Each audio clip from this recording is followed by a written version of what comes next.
Bom, a questão é como é fazer jornalismo científico numa revista de divulgação científica. Qual é a questão? Você precisa, ao tratar de um resultado de uma pesquisa científica, ou ao tratar de como está se desenvolvendo uma pesquisa, ou mesmo ao tratar de um fracasso de um empreendimento científico, porque um fracasso também pode ser notícia, o que você precisa é trazer isso para uma linguagem do senso comum, inteligível, de preferência para todas as pessoas, mas ao menos inteligível para quem tem uma formação, alguma formação, pessoas bem formadas, né?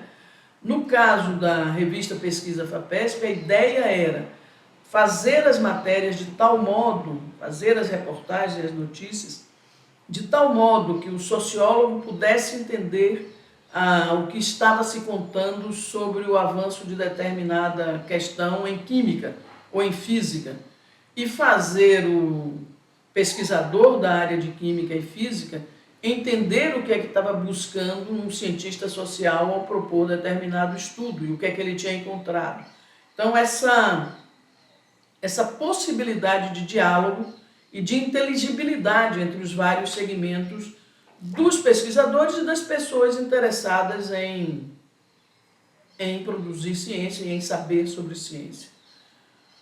Qual é a dificuldade? A dificuldade é, primeiro, você que está entrevistando, você que partiu, por exemplo, de um artigo científico, né? Porque o percurso tem um artigo científico, do artigo científico normalmente você vai entrevistar o pesquisador e aí você vai escrever, ou o pesquisador, ou os pesquisadores, ou se é um tema polêmico, os pesquisadores e aqueles que se opõem àqueles resultados que ele apresenta. E aí o grande desafio é, primeiro, você fazer o pesquisador, na sua entrevista, falar de uma forma mais inteligível, mais clara, talvez mais simples, fora dos jargões, na medida que isso for possível. E desde que você, jornalista, entendeu profundamente aquilo que foi dito, aquilo que foi, qual foi o percurso, quais foram os resultados, quais são os impasses, e, sobretudo, quais são as novas perguntas que se apresentam a partir de uma determinada pesquisa científica, é você sentar e escrever isso.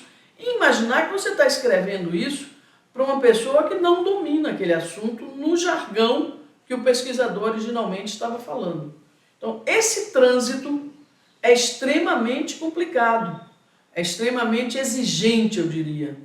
E, evidentemente, no caso de uma revista como a Pesquisa FAPESP, era fazer jornalismo científico, não fazer house organ, fazer uma revista, mas sabendo que a gente estava vinculado a uma agência extremamente respeitada e, portanto, a gente não podia cometer erros do ponto de vista científico e técnico.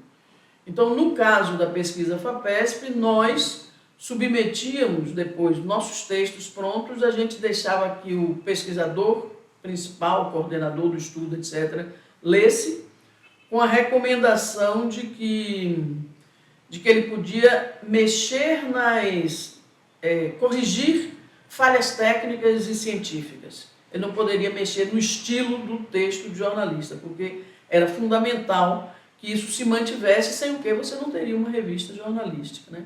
Isso é assim até hoje. O que eu acho um barato na história da Pesquisa FAPESP é que ela, de fato, ela se constitui como um tripé de intensa cooperação e colaboração. Um tripé porque você tem, primeiro, uma instituição criada em 1962, prevista na Constituição Paulista de 1947, e uma instituição extremamente respeitada pelos pares e respeitada no sistema de agências de pesquisa internacionais também, sempre.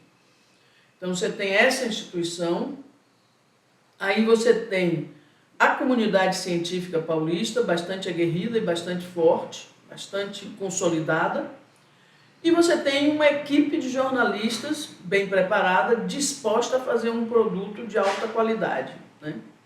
Veja que na estruturação da divulgação científica, sobretudo se você pensa contemporaneamente, Se você tinha as revistas de divulgação científica especializadas e você tinha os jornais, depois você tinha a televisão, o rádio, etc., para também contribuir para essa divulgação toda.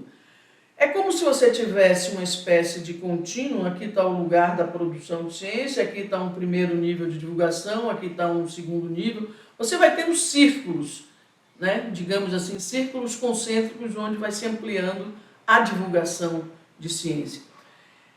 Isso, até a chegada da internet e das redes sociais, parava na mídia tradicional, né? Hoje, isso se amplia para as redes sociais, né? Todo o sistema, e vai até aos celulares, vai até, eu diria, um modo de comunicação individual, vai até o WhatsApp, que é comunicação individualizada mesmo. Então você tem um trabalho de divulgação científica que tem que percorrer todo esse espectro. Você parte do mesmo lugar e você parte não só de resultados, mas de processo de fazer ciência.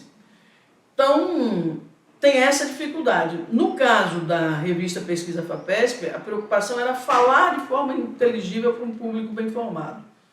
No caso, por exemplo, hoje que eu estou com esse projeto Ciência na Rua, a minha grande indagação é como tornar a ciência atraente para os jovens de 14 a 25 anos e que às vezes não têm formação nenhuma, que eles terminaram ali no curso médio e eles mal entendem como é que funciona essa coisa chamada pesquisa científica. Acontece que com toda a revolução da comunicação, né, e a internet e tudo isso, a coisa do impresso, a ideia de um impresso ficou meio perdida. Então, tem que se pensar em formas baseadas nesta grande comunicação, sem desprezar o impresso, ele será sempre uma retaguarda, mas há que se pensar muitas formas ligadas à internet e às redes sociais, né? As formas digitais todas de comunicação. Então eu acho que hoje, né, nesse esmagamento do financiamento da pesquisa científica que a gente tem no Brasil hoje, continuar a busca por formas de fazer a experiência do que é a ciência para o mundo contemporâneo chegar à população em geral, é algo de extrema importância. E quando eu falo da população de 15 a 29 anos, que é o que o IBGE, Instituto Brasileiro de Geografia e Estatística, chama de população jovem, são 55 milhões de brasileiros. Se eu penso na faixa de 15 a 24 anos, que é aquela que eu estou muito focada, porque eu acho que é quando se consolidam vocações científicas, se despertam e se consolidam vocações científicas, nós estamos falando de mais de 40 milhões de jovens brasileiros, né? Então, acho que nós temos, assim, obrigação de buscar formas, em paralelo à área da educação, nós, divulgadores de ciência, nós, comunicadores, temos obrigação de buscar com eles, junto deles mesmo, sem ser de cima para baixo, mas também trazendo a experiência de linguagem deles para cá, né? Formas de disseminar, de democratizar mesmo isso que a gente chama de divulgação científica. Se você gostou, deixe o like, compartilhe e assine o canal. Para receber notificações de novos vídeos, clique no sininho.